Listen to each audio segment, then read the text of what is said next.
All right, this is the last time I'm going to try to record this video. If I royally mess it up, then we are just going to live with a version of this video that is royally messed up because I am not going to try to start this video again. So activity 2.1.4 is Boolean algebra, and it deals with the idea of circuit simplification. I have worked through all of the problems in the lesson, and I do have my work in front of me. Whether I can translate that coherently into the video, we are going to find that out. So let's, without any further ado, this I thought was interesting. This little blurb comes from the PLTW curriculum, and I think a lot of you probably skip over this when you're assigned stuff to do in the website itself. And I mean, I probably would too, but I did think it was an interesting little introduction. It starts with, have you ever had an idea that you thought was so unique that when you told someone else about it, you simply could not believe that they thought you were wasting your time with it? You think of like the times where we get really, really excited about something that we're doing and we try to share that enthusiasm, and whoever it is we're sharing it with just does not understand why we're as excited as we are. If so, you know how the mathematician George Boole felt in the 1800s when he designed a math system that at the time had no practical application. And a lot of times we do feel that way about our mathematics. I know high school students often do, that it just seems like somebody sat around making stuff up and that is not useful for anything. But when he developed Boolean algebra, it really did not have any applications. Today, however, his math system is the most important mathematical tool used in the design of digital logic circuits. And then it gives us the name of his book, which is kind of long. In the same way that normal algebra has rules that allow you to simplify algebraic expressions, Boolean algebra has theorems and laws that allow you to simplify expressions used to create logic circuits. By simplifying the logic expression, we can convert a logic circuit into a simpler version that performs the same function. The advantage of a simpler circuit is that it will contain fewer gates and will be easier to build and will cost less to manufacture. And so what we're focusing on in this and in some future lessons, we're going to look at more than one way that you can go through this process, is the idea of taking a logic circuit that functions the way we want it to function and simplifying it so that it uses fewer materials. And of course, that will make it quicker to manufacture. It'll make it cheaper to manufacture, easier to build, easier to multisim. So at this point, we've gone through how we work from like a truth table to the min terms and translating that into actual circuits that will do what we want. Now it's about building a simpler circuit. So, and that's pretty much what I just said. It's a technique that provides the ability to algebraically simplify logic expressions. These simplified expressions will result in a logic circuit that is equivalent to the original circuit, yet requires fewer gates. And you can see this here. We have like a circuit on the left that has 1, 2, 3, 4, 5, 6, 7 gates, and that is simplified to a circuit on the right that will do exactly the same thing, but with 2 gates. So Boolean algebra is one tool that allows us to simplify circuits. There are other tools. Carnot maps, like K-mapping, is actually the tool that I prefer more than the Boolean algebra, but the Boolean algebra is worth knowing, and will turn up in other places. I know some of you have said that you've encountered Boolean algebra in like computer programming and stuff. Like it does turn up in other places other than a course like this. I don't really know why this information is presented in the first person. I guess I don't understand why I could have deleted this slide. My name is George Boole, and I lived in England. Like first person, but past tense. In the 19th century, my work on mathematical logic algebra and the binary number system has had a unique influence upon the development of computers. Boolean algebra is named after me. It seems like an odd choice for a slide. Okay, so at this point, I actually downloaded like a handout that has all of these theorems on them. I think it's still worth it for you to write them down at least once, not because like I can't give you a handout or you can't take a picture of them. I think you should write them down just for the sake of reinforcing them in your mind. Kind of like how I take notes during the sermon each week at church. It just helps me concentrate. It helps me focus on what it is I'm learning. And so I think you should write these down even though I'm going to give you a handout for them. So theorem number 1 is x ANDed with 0. So we're using, it's actually really cool how this works because we're using multiplication to represent ANDing and addition to represent ORing. Which we've talked about before. And what you're going to notice is that when we do that, even though ANDing and ORing are totally different operations than multiplication and addition, like the way we would normally think about it, they actually behave the same way logically, like when we get to some of the other properties. So the first one is this: x ANDed with 0 is equal to 0. And it's nice that it's like, it looks like x times 0 is 0. So even though it is a different kind of algebra, it still makes sense. If you have an AND gate, I'm going to turn my pointer on. If you have an AND gate, you know that both inputs have to be high in order for the output to be high. But here, one of the outputs is low. As long as one of the outputs is low, the inputs is low, the output has to be low. And so you've got this truth table here where the y value is held low, and it doesn't matter what x is, because they both need to be high, and so the output would be low. Law number 2, or theorem number 2, x ANDed with 1 will end up being whatever x is. So as long as this input is held high, whether or not the output is high is only going to depend on what x is. And so if x is low, then the output will be low. If x is high, then the output would be high. And of course, you've got the truth table here. Theorem number 3, if you take an x and you AND it with itself, that would give you x. So that's different from regular algebra. If it were multiplication, it would be x squared, but that's not a thing in Boolean algebra. So if you have an x and you AND it with itself, the output is going to be whatever x is, which of course would render that AND gate totally pointless. Don't need it. So it, like, x is low, then they would both be low, which would send the output low. If x is high, then they would both be high, and the output would be high. And then the last one, x ANDed with x bar. Well, that has to be 0 because one of these is high and the other one is low. If x is low, then x bar will be high. If x is high, then x bar will be low. But either way, they're not both going to be high, and therefore the output has to be low. So those are your first 4 theorems. And when we get to the practice examples, like what they want you to do, and I'm kind of divided on how valuable in terms of like a learning experience I think this is, but what you're supposed to do is every time you take a step in the Boolean algebra, you have to state the theorem.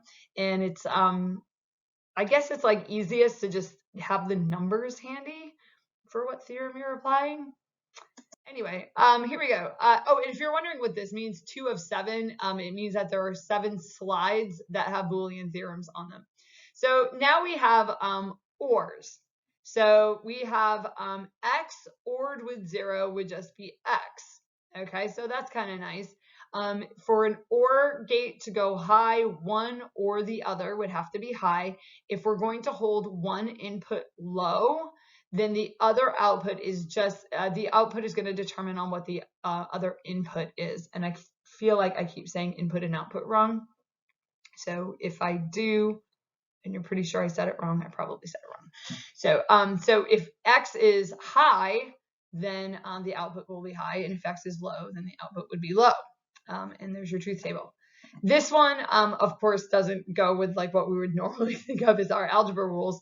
But x ORed with a 1 is 1. So remember that the output of an OR gate goes high if either of them are high. So if this input here is being held high, then it doesn't matter what x is, the output is going to be high. This is, I think I referred to this on the board in class the other day, about like it was the meme about different kinds of algebras. So x ORed with itself is just x. So these are going to be high and low together. They're either both going to be high or both going to be low. If they're both low, then the output is low. If they're both high, then the output is high. That's the one that it was this meme here that said, you know, in regular decimal numbers, 1 plus 1 is 2. In binary, 1 plus 1 is 1, 0. And in Boolean, 1 plus 1 is 1. It's like super nerdy humor. All right, theorem 8. If you've got x ORed with x bar, well, just like with the AND gate on the previous slide, one of them has to be low, and the other one has to be high. And in an OR gate, that means your output will be high. So one or the other has to be true. So if you OR them together, you get something true. I slipped out. It's a little bit of a slip into like the math piece of the logic there. Okay, and so that's our first 8. Now this one is like to invert and invert that. You get the idea. X double bar is equal to X. In other words, like if you invert something twice, you end up back where you started. It's kind of like the double negative in English language, or that if you had like X minus -3, that like that double negativing of it makes it adding. What happens here is like if X is low, then X bar is high, and if you invert it again, it'll be low. If X is high, then X bar is low, and when you invert it again, it'll be high. And no matter how you dice that,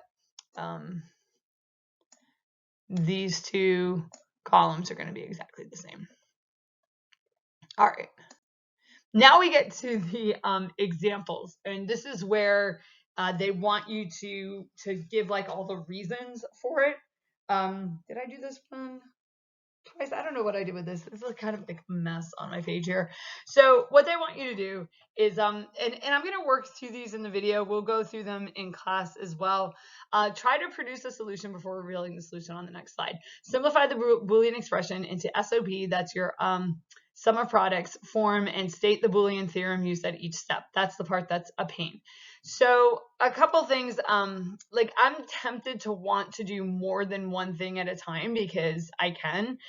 So what I see here is that if you have A ANDed with itself, X ANDed with X gives you X. And so I can replace that with just an A. And then the other thing that I see that I can do is this. C ANDed with C bar has to be 0. And what I'm going to do is just combine, because I did two things there. I used theorem 3 for the first one. X ANDed with itself is X. And then I used theorem 4 in the second one. Step there, that something ANDed with its complement. Sorry, I shouldn't say that. It's just like that's just the math language to talk about the complement. But then it would be 0, and I'm just going to list like that was theorems 3 and 4. Now 0 ANDed with D is just 0. And that is theorem 1. And then AB ORed with 0 is just AB, and that's theorem 5. Honestly, what's hardest for me with this is because I'm so comfortable with some of the algebra aspects of this is that I'll apply theorems without even realizing I'm doing it. But it is a valuable exercise to try to slow yourself down and identify all of the theorems that you're using in a particular simplification process. And then when you're doing this in terms of designing a circuit, you can move as quickly as you want through the process. Okay, and there's their solution. For some of the others, like when I did it out, I actually did it a very different way from what they did. So we'll see how that irons out over the rest of this lesson here. So they split up the 3 and the 4. Otherwise, I think they did that the same way I did. They just split those up into 2 lines instead of 1. And I didn't bother writing F1 all the way down, but that's mostly because I'm just writing on my computer screen. All right. Second one, try to produce a solution. So simplify the Boolean expression and state the Boolean theorem used at each step. What did I do here? Okay. So with this, I think I did like similar things where there is stuff that you can do in each of these. So for example, B ANDed with itself is just B. That is theorem 3. C bar ANDed with C bar is just C bar. So that's also theorem 3. Here, something ANDed with 1 is just whatever that something is. That is theorem 2. So this would just be A bar B. And then in this last one, something ANDed with a 0 is going to end up being just 0. So they probably did all of that in separate steps, but I honestly find that a little, like, that's just a little bit of an overkill. Maybe I'm wrong, but that's how I'll learn as a teacher, I guess. And so what I'm going to do when I'm listing the theorems is I'm just going to like list them off to the side. So I used theorem 3 in the first two, theorem 2, and then theorem 1. Okay, so those were the 3 theorems that I used to get there. I'm also going to combine steps in this next line. So if you have something ORed with itself, so B, C bar, that's the one I kind of put up as like the Mimi kind of one. So X and ORed with itself is just X. So if you had like an OR gate and you ran the exact same input into both sides of it, that would be pointless. And so this is B, C bar, and then the ORed with 0, ORing something with 0 is just the something. And so this was theorems 7 and 5 that I used. And I don't think we've done anything else. That's a wonky looking B over there on the left-hand side, but that is a B. Okay, so it's like sometimes when students ask me, what is that? I'm thinking, you weren't listening because I said it. It's a B. All right. So that's now I did that in 2 steps, but I used 1, 2, 3, 4, 5 different theorems. So if you split up those steps into 1 step for each theorem, you might have 5 steps. And let's see, 1, 2, 3, 4, 5. Yep. So they combined the 2 that used the same theorem. So they did that, but then everything else they used like a separate line for it. So they ended up with their BC kind of like going down the side here, and as they worked out the algebra on the rest of it, and then they kind of got this part, and then they dealt with this part over here. We end in the same place. I think I'm okay with you listing the theorems like all in the same row. Just be careful and try to list them left to right in the order that they're being applied, so that you're not listing them kind of willy-nilly. Okay, so these are what we might think of as like the commutative property. X ANDed with Y is the same as Y ANDed with X, and you could illustrate that like with an AND. Well, we'll do it with an OR gate. Okay, it wouldn't matter which inputs you ran them on. There's our AND gate. Like, it doesn't matter which wire it comes in on. Like, that just has no bearing on it at all, which means that you're allowed to change the order. Commutativity, this is one of those things that I tend to like overlook when I'm asked to list out the theorems that I'm using, because it seems just so self-evident. But the commutative laws there work. Okay, and then we have our associative, and this can be a value. So basically, if you've got 3 things that you need to AND together or together, it doesn't matter which pair you do first. And so if you were doing an AND gate, you could do X and Y. Don't do that though. And then and that with Z, or you could do like Y and Z and them together, and then and the xn, and that would give you the same output. That's that cascading of the and gates there. And you can also do that with OR gates, and then you could combine that with the commutative law, which would allow you to like and together x and z and then put the y in. Okay, and that's just using the commutative law with the associative. All right, and then distributive. So this is just distribution. It also works. It's kind of cool. This is where I think is actually kind of cool that, commutativity, associativity, and distribution still apply, even though the operations that we're talking about are very different from traditional like adding and multiplying. And so you can distribute. And then, of course, the bottom one there, theorem 15, is like your foiling. Okay, so that's like you're like multiplying two binomials together, and it works exactly the same way. You would also use this if you had like, it would work the other way. So if you had this and you went back, so you can work apply the distributive property the other direction. And if you are, you'll still list it as like theorem 14. Okay, even if it's more like factoring. All right, so that brings us to slide 15. Try to produce a solution before revealing the solution. All right, so this is like where I think, where did I put this one? Over here. Okay, where I did it differently from how they did it, but then like I don't know, it ended up looking very similar. So for this one, as with regular algebra, you're gonna copy down what you're not using. And then we're going to come over here and pretty much distribute this through. Okay, now there are some choices. Oh, and then this was theorem 15.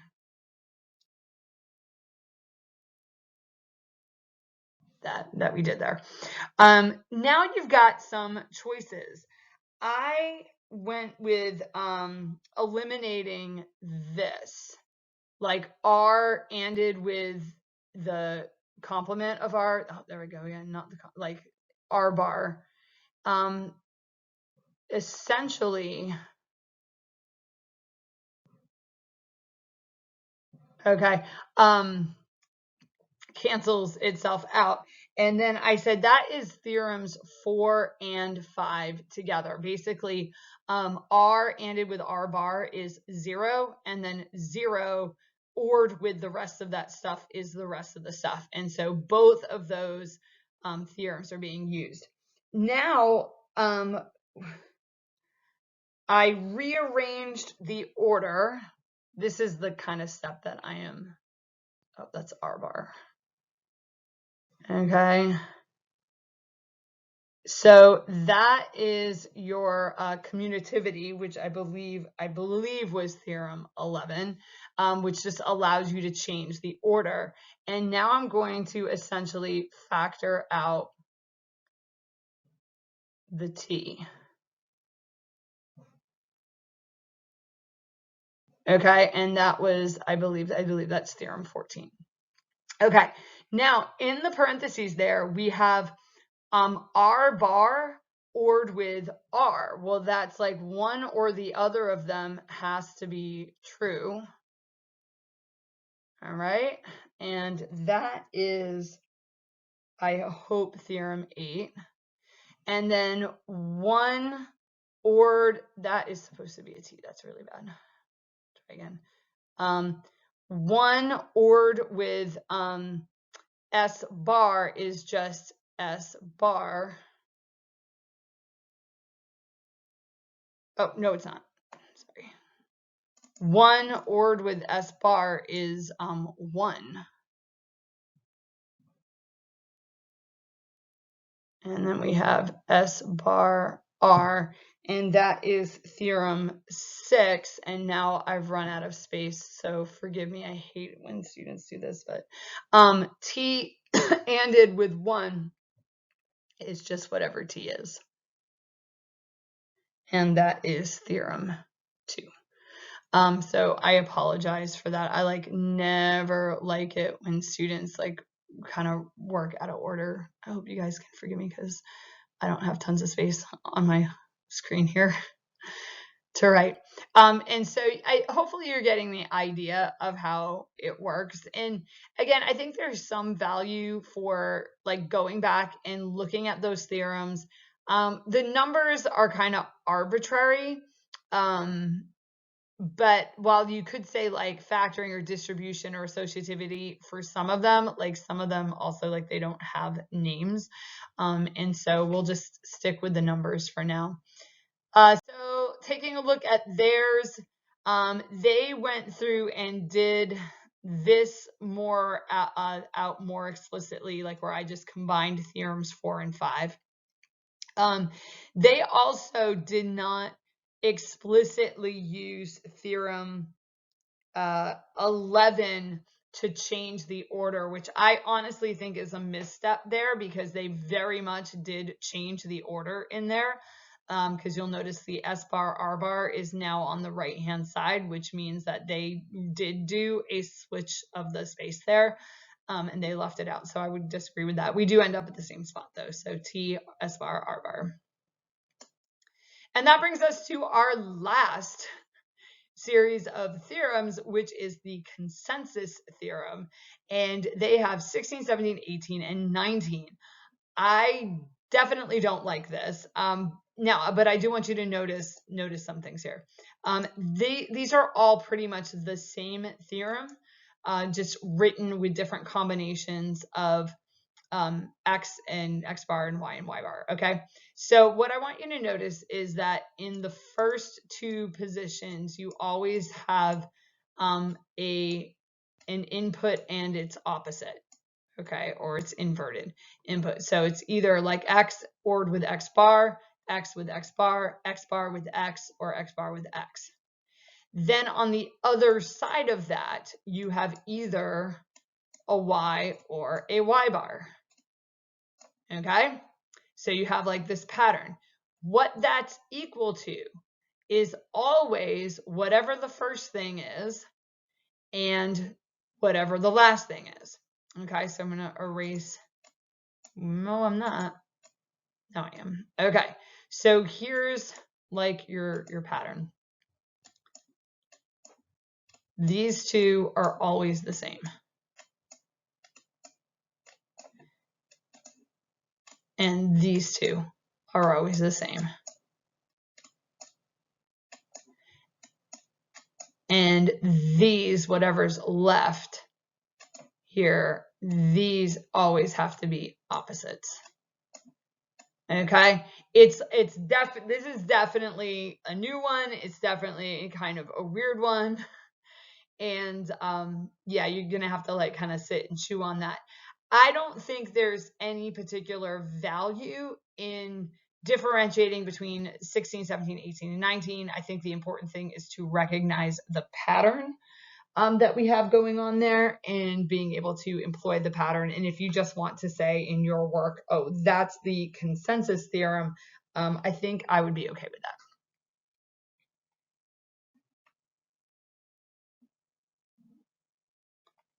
I think Sergeant Pepper wants to wish everyone a happy Halloween. Are you going to come up? Don't bite me. Come up and let's do some engineering. You going to come up? All right. Say hello to everybody. He's my all black kitty. He's wishing everyone a happy Halloween. Okay. And he's going to put his tail up in the air. All right. All right. Let's take a look at, hopefully he'll let me write on my screen. Okay, so here's example 4. And I did this in 1, 2, 3, 4, 5, 6, 7, 8 steps, which I don't think is humanly possible for me to fit on the screen here, but I'll do the best that I can with it.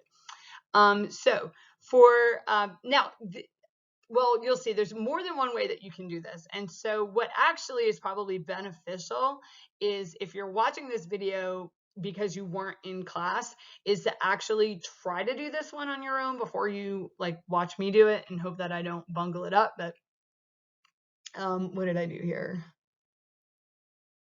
Okay. The first thing I did was I don't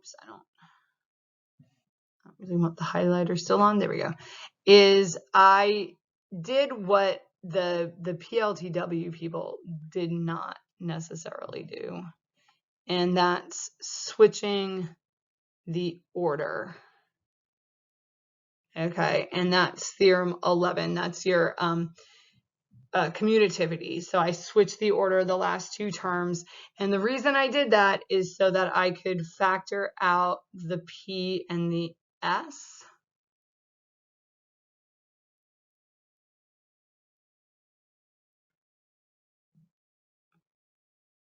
Okay, I have something copied wrong on, but I think it's okay. Pepper. Okay, and that is the factoring one, which is 14. Now, if you have one ORed with anything, that is just one, which is theorem 6, and then I'm going to blur two of these together. And then, one ORed with anything is 1, which is theorem 6. And then PS ANDed with 1 is just going to be PS. So this ends up being PS, and then we have P, Q bar, S bar, and that is theorems 6 and 2. Then what did I do? Then I'm going to do two things again. I am going to factor out the P, and I am also going to switch the order of the Q bar and the S bar, and that is going to be theorems 14 and 10 used at the same time. And now I have a consensus theorem there where I have S or S bar Q bar, and then using the consensus theorem, this is going to be S or Q bar, and that I believe is theorem 17, but if you just want to say consensus theorem.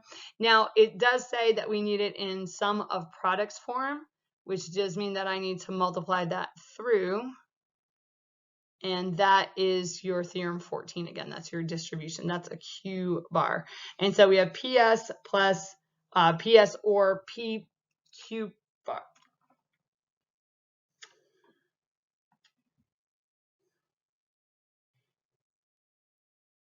PQ bar. And so that's our simplification. Take a moment and just notice, how I did that. And, the rearranging, I factored out a PS, then I factored out a P. And you might have another thing that you see that you could do, and you would probably be correct. Okay. So this is theirs. You can tell right off the bat that they did it differently. They did not rearrange the order at the beginning. They went immediately and factored out the P. And then they're not stating their commutative properties when they're using them, so it's a little bit shoddy. But they factored that out, switched the order, and used the consensus theorem. Then they multiplied the P back through, and now they factored out a PS, also not saying that they're using commutativity. So they take a PS, this becomes a 1, and this term over here is left with a Q, and then they move the PQ bar over here, and then they go through the 1 or Q, it's just 1, and they end up in the same spot, but they did the factoring in a different order.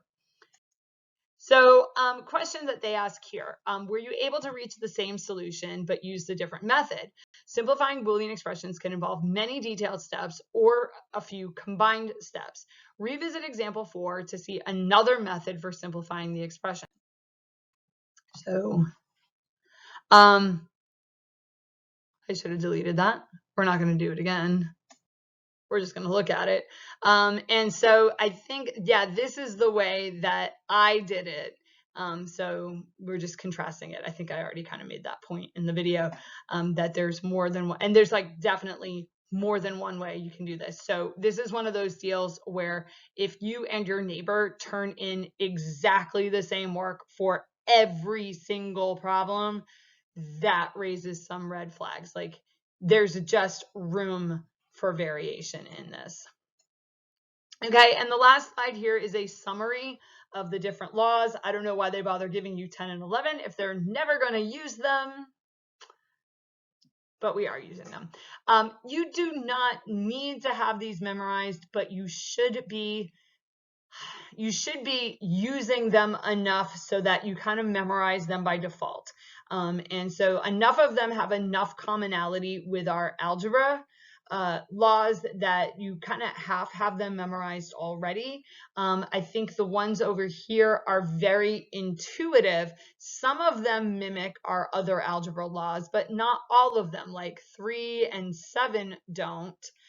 Certainly like 8 looks weird, okay? But some of them do mimic our other algebra laws. That really leaves just the consensus theorems that are totally new and don't really line up with anything that you might previously have encountered either in algebra or in this course. So that wraps up this lesson, and we'll go through what you need to do for activity 2.1.4.